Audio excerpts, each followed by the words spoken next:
Bienvenue pour cette vidéo portant sur les niveaux d'organisation du vivant avec un focus sur les molécules biologiques. Je suis le docteur Meungue, chargé de cours au département de psychologie, Université de Yaoundé 1. Alors, nous envisageons successivement les 4 points ci-contre.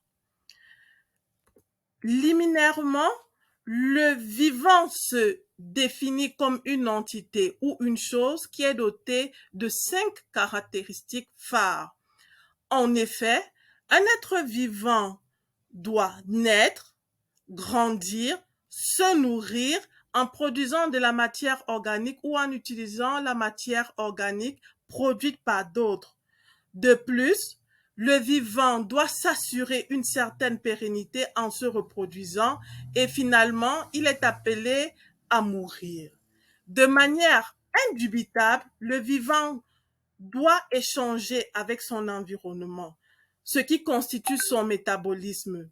Il doit évoluer et est caractérisé par sa composition hydrique relativement importante.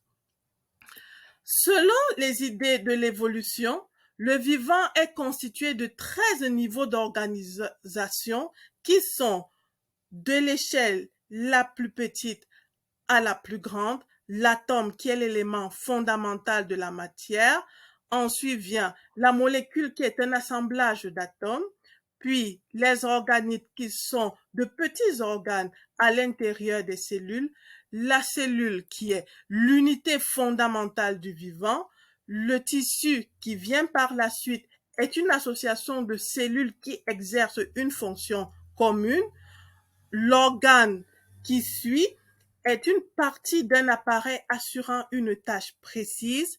L'appareil ou le système est un ensemble d'organes participant à la même fonction biologique. Par la suite viennent l'individu, la population, l'écosystème qui est composé de la biocénose et du biotope, la communauté, le biome et finalement la biosphère qui est l'ensemble des organismes vivants qui se développent sur la Terre.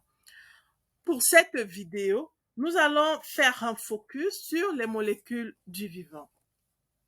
Alors, la molécule est constituée d'un ensemble d'atomes, comme nous l'avons dit de manière préliminaire, l'atome lui-même étant constitué d'un noyau atomique et d'un nuage d'électrons.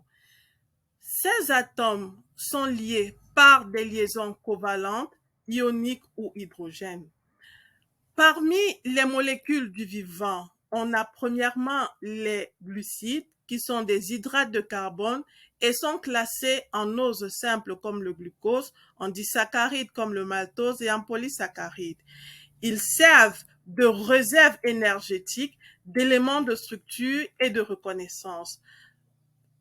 Secondairement, nous avons les lipides qui sont des corps ternaires qui comprennent entre autres les triglycérides, les phospholipides qui constituent la membrane plasmique, les stéroïdes et les prostaglandines. Les lipides ont un rôle aussi bien énergétique, structural que neurobiologique. Au troisième plan, nous avons les protéines qui sont des corps quaternaires constitués d'acides aminés. Ils interviennent, entre autres, dans le transport des molécules, la régulation et ils servent de support mécanique. Finalement, nous avons les acides nucléiques qui sont présents dans toutes les cellules du vivant, même les virus, et constituent le support de l'information génétique et le moyen d'expression de cette information. Ce sont des polymères de nucléotides constitués de bases, de pentose et d'acide phosphorique. Voilà, c'est tout pour cette vidéo.